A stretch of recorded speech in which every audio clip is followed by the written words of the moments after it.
चल की आन है जो शान है, दोस्तों से मान चल की आन है जो शान है, दोस्तों से मान चल की आन है जो शान है। अख्तरुल ईमान है ये, अख्तरुल ईमान है ये, अख्तरुल ईमान है। नारे तकबीर, नारे तकबीर। जनाब अख्तरुल ईमान साहब, जनाब अख्तरुल ईमान साहब, जनाब अख्तरुल ईमान साहब, MIM party, MIM party, MIM party, जनाब बैरिस्टर असदुद्दीन अवैसी साहब, अकबरुद्दीन अवैसी साहब, नारे तकबीर। दोस्तों सीमान चल की शान है जो जान है, दोस्तों सीमान चल की आन है जो शान है। अख्तरुल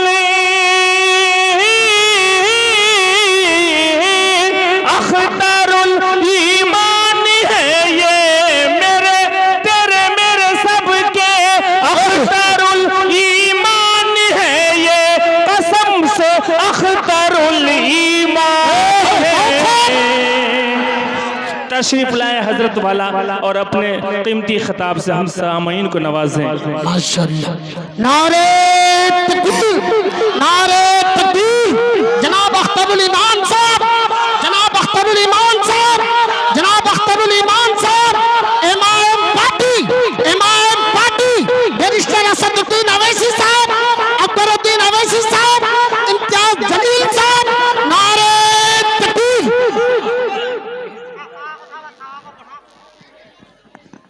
तमाम हजरात से मुअद्दबाना गुजारिश है भाई, हमारे विधायक साहब हमारे बीच बैठे हैं, आए हुए हैं, तो तमाम हजरात सुकून से बैठ जाएं भाई, अल्लाह का वास्ता है कि सुकून से बैठ जाएं भाई।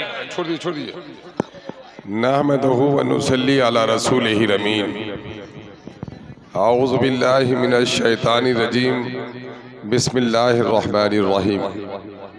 रब्बि इश्रह ली सदरी व यस्सिर ली अमरी वहलुल उक़दतम मिन लिसानी यफ़क़हू क़ौली व अंतुमुल आलूना इन कुंतुम मुमिनीन। सदक़ल्लाहुल मौलाना अज़ीम। जलसे के सदर बावक़ार डाइस पे तशरीफ़ फरमा मुअज़्ज़ज़ उलमा कराम, जलसा कमेटी के सभी मुअज़्ज़ज़ मेंबरान, यहाँ पर मौजूद मेरे सभी दीनी भाइयों, अज़ीज़ और प्यारे नौजवानों, मेरी नेक तरीन माओ बहनों और बेटियों, अस्सलामु अलैकुम व रहमतुल्लाहि व बरकातुहू। अज़ीज़ों, ये इस महफ़िल को, इस तरह की महफ़िल को नबी की महफ़िल से ताबीर किया जाता है। जहाँ अल्लाह और अल्लाह के रसूल की बातें हों, वो दुनिया की सबसे मोहतरम मजलिस होती है। उस मजलिस के कुछ आदाब भी होते हैं। उस मजलिस में शाइस्तगी होनी चाहिए, और जब खुदा रसूल की बात हो तो बहुत ही मुहज़्ज़ब अंदाज से सुनना चाहिए। आप लोग बड़े दिलजमी के साथ, काबिल फ़ख्र हैं, आप लोग बड़े जोश और जज्बे के साथ इस वक्त इस कॉन्फ्रेंस में मौजूद हैं। क्या ही मुनासिब होता अगर आप बैठ गए होते तो पीछे वाले को तकलीफ़ नहीं होती। सलीक़े से थोड़ा बैठ जाइए, बैठ जाइए, बैठ जाइए। दुनिया में वही कौम, अच्छा आप लोग बैठे मत कहिए, जब वो मेरे कहने पर बैठ रहे हैं तो आप लोग चुप रहिए। ये बात कहे बगैर भी बैठेंगे नौजवान, मुहज़्ज़ब नौजवान हैं। बैठ जाओ बेटे, जो जहाँ हो बैठ जाओ। दुनिया में वो जमात, जो जमात अपने अमीर की अताअत नहीं करती, वो जमात कभी कामयाब नहीं हो सकती। और जलसे में जब कोई गुफ्तगू करता है तो वो वहाँ उस वक्त अमीर होता है। जो लोग मुनासिब जगह है बैठ जाइए। मेरे अजीज़ों, इस वक्त मैं खुद एक साइल की तरह मारा फिरता हूँ और मेरे पास वक्त की बड़ी तंगी है। ताहम आपकी मोहब्बत थी जो मैं दौरा अभी यहाँ आया हूँ, और आपको देखकर बड़ी खुशी हो रही है कि आप दीनी गुफ्तगू सुनने के लिए इस वक्त अपने घरों को छोड़कर यहाँ पर हैं। अजीज़ों, ये कहा गया है कि जवान अगर कमाऊ हो जाए तो फ़कीर को बादशाह बना देता है बेटा, और बादशाह का बेटा अगर आवारा हो जाए तो बादशाह को फ़कीर बना देता है। जवानों की हैसियत जिस्म में ऐसी है जैसे रीढ़ की हड्डी हो। दुबला पतला इंसान है, रीढ़ की हड्डी अगर दुरुस्त है तो वो अपने वज़न से दोगुना वज़न उठा लेता है, और रीढ़ की हड्डी टूटी हुई हो, कमज़ोर हो, तो अपने जिस्म को लेकर भी आदमी नहीं उठ सकता। और यहाँ पर इस वक्त बिल्कुल नौजवान और ताज़ा ताज़ा नौजवान हो। मैंने एक बात अल्लाह की किताब के हवाले से कही है कि बिलाशुबा तुम ही गालिब रहोगे, व अंतुमुल आलूना इन कुंतुम मुमिनीन, तुम ही गालिब रहोगे, शर्त यह है कि तुम मुस्लिम हो जाओ, मोमिन हो जाओ। मेरे अजीज़ों, अगर पंचायत में कोई मुखिया के करीब हो जाए तो पंचायत भर में इज्जत बढ़ जाती है ना, और वक्त के वज़ीर से, वक्त के वज़ीर आज़म से कोई करीब हो जाए तो निहायत ही घटिया इंसान हो लेकिन मुल्क भर में उसकी इज्जत हो जाती है। अब मोमिन का ताल्लुक़ किससे है? अल्लाह से है। तो जिसका ताल्लुक़ अल्लाह से हो तो उसको भी तो दुनिया में मुअज़्ज़ज़ होना चाहिए। लेकिन दिल पर हाथ रखकर सोचो, आज हम लोग कहीं भी इज्जतदार हैं। व अंतुमुल आलूना इन कुंतुम मुमिनीन का मतलब है दुनिया में तुम ही गालिब रहोगे, तुम इज्जत से रहोगे, दूसरी कौमें तुम्हारे अदब करेंगी, दूसरी कौमें तुम्हारी मातहत रहेंगी। शर्त यह है कि तुम मोमिन हो जाओ। तो आज बताओ, मुल्क की सतह पर देखो या दुनिया के सतह पर देखो, मुसलमान कहीं इज्जत से है इज्जत से? फ़लस्तीन में रोज गोलियां चल रही हैं। काबा बैतुल्लाह जिस मुल्क में है वो भी अमेरिका के लिए कठपुतली है। इस इलाके में हमारी इतनी कसीर तादाद है, लेकिन जब थाना जाते हो तो लगता है कि बिल्कुल एक अथाह पानी में हम आ गए हैं। भाई भाई झगड़ लेते हो और चौकीदार को धर्म बाप लगाते हो। अपने माँ की दवाई के पैसे नहीं हैं और ले जाके बड़ा बाबू को रिश्वत देते हो। जब ब्लॉक में जाते हो तो लगता है कि अजनबी शहर में आ गए हैं। जब ट्रेन में जाते हो तो खौफ तारी है कि मेरा नाम किसी को मालूम ना हो जाए। दाढ़ी रखे हुए हो तो ढक के जाते हो, टोपी है तो जेब में रख लेते हो, नाम है अब्दुल्ला तो पप्पू और कप्पू बताते हो। जो बेटियां बस्ती में चलती हैं नकाब लगा के, पर्दे में चलती हैं, और जब ट्रेन में जाती हैं तो अपना नकाब उतार लेती हैं कि कहीं मेरे मुसलमान होने की वजह से मुझको ज़लील व ख़ार नहीं किया जाए। जो बात मैं कह रहा हूँ वो सच है, सच है। तो फिर अल्लाह का वादा ये है कि तुम ही गालिब रहोगे। हम लोग तो अपने आप को मोमिन और मुस्लिम समझते हैं ना, तो फिर हम लोग गालिब कहाँ हैं? हम लोग की इज्जत क्यों नहीं है? इसका मतलब ये है कि मोमिन होने के जो तकाजे हैं वो तकाजे हम लोग पूरा नहीं कर रहे हैं। एक होता है कागजी शेर, एक होता है हकीकी शेर। तो कागजी शेर जो होता है बच्चा उसको फाड़ देता है। आज शेर तो दूर की बात, बिल्ली देखकर बच्चा घबरा कर माँ के गोद में चला जाता है। तो असल चीज नुमाइश की नहीं है, असल चीज हकीकत की है। मुसलमानों, आज दुनिया में अल्लाह तबारक व तआला ने हमको एक ऐसी बड़ी नियामत दी है, ऐसी बड़ी नियामत दी है कि दुनिया की किसी कौम को वो नियामत नहीं मिल सकी है। ये नियामत हमें उसके हवाले करना था, वो है कुरान मजीद। और आदमी पहले बच्चा गुम हो जाता था तो माएँ रोजा रख लेती थी कि अल्लाह मेरा लाल गुम हो गया है और मेरा लाल वापस आ जाए तो मैं नफल के रोजे रखूं। दुनिया में तमाम तर कौमों का शुक्राने के तौर पर उपवास और रोजे का मामला रहा है। यह कुरान मजीद के नुज़ूल का महीना अभी हमसे रुखसत हुआ है। एक महीना का ये रमज़ान का रोज़ा गोया कुरान का शुक्राना है, और एक महीना की ट्रेनिंग के सहरी खाना है, फिर इफ्तार में खाना है। घर का सब कुछ अपना है, शहद है, दूध है, दही है, लेकिन नहीं खाते चूँकि अल्लाह ने हुक्म दिया है। इस एक महीने में मुसलसल ये 30 दिन की ट्रेनिंग ताकि साल के 11 महीने में हराम चीज़ों से हम परहेज़ करें। ऐ अल्लाह तेरे हुक्म से मैंने हलाल चीज़ों से अपने आप को रोका है ताकि दूसरे महीनों में हराम चीज़ों से हम रुक जाएं। मेरे नौजवानों, मुसलमानों के लिए सबसे बुनियादी ज़रूरत इस बात की है कि वो अपने अक़ीदे को दुरुस्त करें। सबसे पहला काम अक़ीदे के बाद इबादत का मामला है।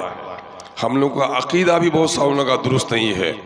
हम लोग का अभी एक नेताजी हैं जिसको अल्लाह तबारक व तआला ने गैरुल्लाह की ताज़ीम करने से मना फरमाया, और देखा होगा लोगों ने। मामला ये है। दूसरी चीज़ है इबादत। एक इंसान रामू था, अभी कलमा पढ़ा वो नमाज पढ़ेगा। एक आदमी अभी रिजवी नाम से यूपी में हिंदू हो गया, पूजा कर रहा था। अकीदा के मुताबिक इबादत, और इबादत की झलक मामलात में। कल तक एक आदमी गैर मुस्लिम था, वो सूद खाता था, शराब पीता था, जुआ खेलता था, लेकिन जो ही कलमा ला इलाहा इल्लल्लाह मोहम्मद रसूलुल्लाह पढ़ता है, नमाज उस पर फर्ज हो जाता है और मामलात में सूद से परहेज उसकी जिम्मेदारी हो जाती है। ये बताओ, हम लोग, तुम अपने आप को मुसलमान कहते हो, एक तो अकीदा भी मजहूल, इबादत भी नहीं। 100 में 10 लड़का नमाज पढ़ते हो, 90 नहीं तो अल्लाह की रहमत आएगी। रोज़ा भी सारे लोग नहीं रखे, अल्लाह की रहमत आएगी। और मामलात क्या है? घर घर सूदी लेन देन है। गुफ्तगू करते हो तो एक दूसरे की ग़ीबत बोलते हो, बीवी के कहने पर माँ को सताते हो, बीवी को जहेज के लिए सताते हो, एक पड़ोसी दूसरे पड़ोसी से हसद करते हो। किसी का बेटा अच्छा कमाए, घर बनाता है तो घर बनाता है, वो दिल जलता है हमारा। हसद और ईमान एक साथ नहीं रह सकता। अल्लाह के रसूल ने कहा, वल्लाह वो शख्स मुसलमान नहीं है, खुदा की कसम वो शख्स मुसलमान नहीं है। एक बार, 2 बार नहीं, 3 बार कहा, वल्लाह वो शख्स मुसलमान नहीं है। साहबा ने पूछा, या रसूलल्लाह किनके बारे में? सब साहबी बैठे हुए थे। कहा कि हम लोग के बारे में तो नहीं कहा जा रहा है। कहा किसके बारे में अल्लाह के रसूल? कहा कि जिसका पड़ोसी उसकी शरारत से महफूज नहीं है। आज बताओ, पड़ोसी का रास्ता रोक रहे हो कि नहीं रोक रहे हो? ट्यूबवेल का पानी सड़क पर फेंक रहे हो कि नहीं फेंक रहे हो? जुमा पढ़ने जा रहा है, बच्चे का पेशाब है पानी में, उधर से साइकिल आई, पानी छिड़क कर गिर गया किसी के कुर्ते पजामे में, नापाक हुआ। उस बेचारे की नमाज तो शायद वो समझेगा कि शायद पाक है, हो जाएगा, लेकिन नापाक करने वाले को गुनाह होगा। मुसलमानों, मामलात को ठीक करो। मुल्क में हालात बड़े ख़राब हैं। दाढ़ियाँ नोची जा रही हैं, टोपियाँ उछाली जा रही हैं, मस्जिदों के मिंबरों में रात तोड़े जा रहे हैं, आपकी शरीयत पर हमला हो रहा है। ये सिर्फ वाबेला मचाने से नहीं होगा। मुसलमानों, अपने अकीदे और अमल को दुरुस्त करना पड़ेगा। शादी ब्याह की फजूल खर्चियों से परहेज करना पड़ेगा। जिस माँ के कदमों तले जन्नत है, उस माँ की खिदमत करनी पड़ेगी। जो लोग जहेज के लिए अपनी बीवियों को सताते हो, वो चोर और डाकू से ज़्यादा मुजरिम हो।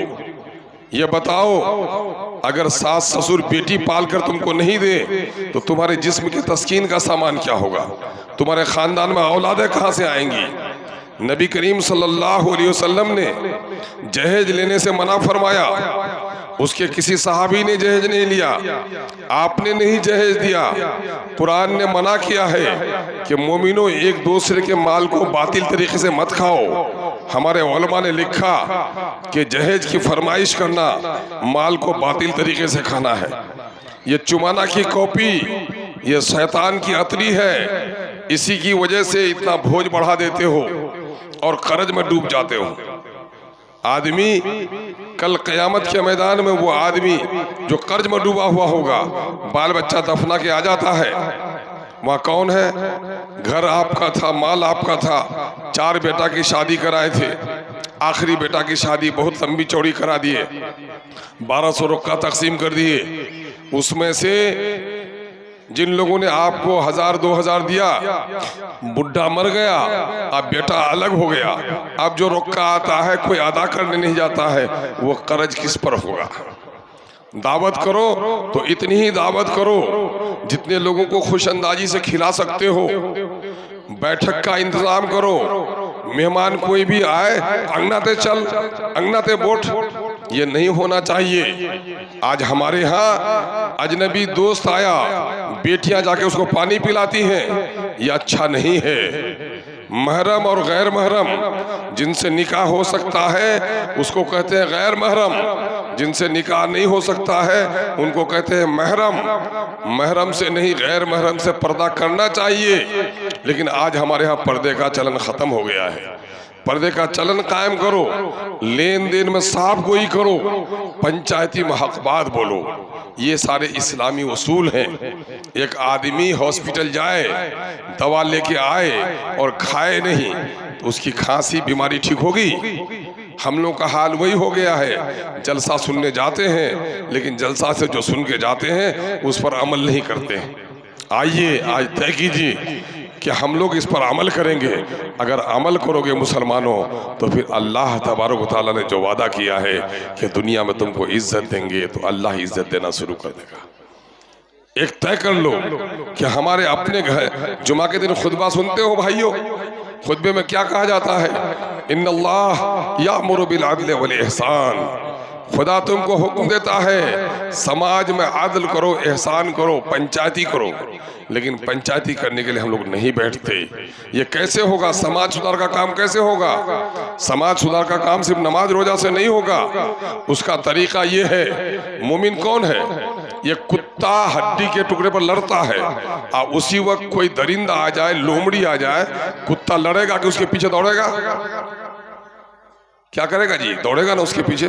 कुत्ता अपनी सारी लड़ाई खत्म कर देगा और जो दरिंदा आएगा उसके पीछे दौड़ेगा। एक लंगड़ा कुत्ता है, वो जानता है इस लोमड़ी का मुकाबला हम नहीं कर सकते, फिर भी दौड़ेगा। चूंकि कुत्ते के फितरत में दरिंदों के खिलाफ अल्लाह ने अदावत दी है। मोमिन भी वही है कि समाज में बुराई को देखे। अगर मोमिन मुत्तहिद होकर बुराई को नहीं रोके तो उसके ईमान के बारे में सोचना चाहिए कि मेरा ईमान तो कमजोर नहीं हो गया। रसूलुल्लाह ने हिदायत की, जब बुराई को देखो तो तुम अपने हाथ से रोको, न हो तो जबान से टोको, न हो तो दिल से बुरा समझो। ये ईमान का ज़ईफ तरीन हिस्सा है। मुसलमानों, हम इस मुल्क में, इस दुनिया में मुसलमान अल्लाह का सिपाही है। सिपाही का काम बुराई को रोकना, नेकी को फैलाना, ये मोमिनों के जिम्मे है। लेकिन मसीहा खुद बीमार हो गया है, रास्ता दिखाने वाला खुद मोतियाबंद का शिकार हो गया है। दोस्तों को रास्ता क्या दिखाएगा? आओ तय करो समाज में कैसे होगा। अल्लाह के रसूल ने तालीमात दी इंसान को, नमाज वक्त पर, रोजा वक्त पर, नमाज जमात के साथ अफजल। इसके माने वक्त की पाबंदी होनी चाहिए, जमात होनी चाहिए, ट्रेनिंग है ताकि। लेकिन नमाज वक्त पर, रोजा वक्त पर, हज वक्त पर, मुसलमानों की बारात वक्त पर नहीं, पंचायती वक्त पर नहीं, जलसा भी वक्त पर नहीं। मुसलमानों, एक आखिरी बात कह के जाता हूँ, ये सारा कैसे मुमकिन होगा? ये मुमकिन होगा अल्लाह के रसूल ने करके दिखाया। अल्लाह के रसूल ने क्या करके दिखाया? जमात बनाई। हजरत सैयदना उमर फारूक रज़ियल्लाहु अन्हु ने कहा, इस्लाम बगैर जमात के नहीं, और जमात बगैर इमामत के नहीं, और इमामत बगैर अताअत के नहीं। कुरान ने कहा, अतीउल्लाह व अतीउर रसूल व उलिल अम्र मिनकुम, अल्लाह की अताअत करो, अल्लाह के रसूल की अताअत करो, और उसकी जो तुम्हारा अमीर हो। अमीर अपने समाज में होना चाहिए, और समाज में जो झगड़ा तो हो उसको अमीर को बैठ करके लोगों को तय करना चाहिए। नमाज का अमीर है और बस्ती का कोई अमीर नहीं तो बस्ती में इनकलाब नहीं आएगा।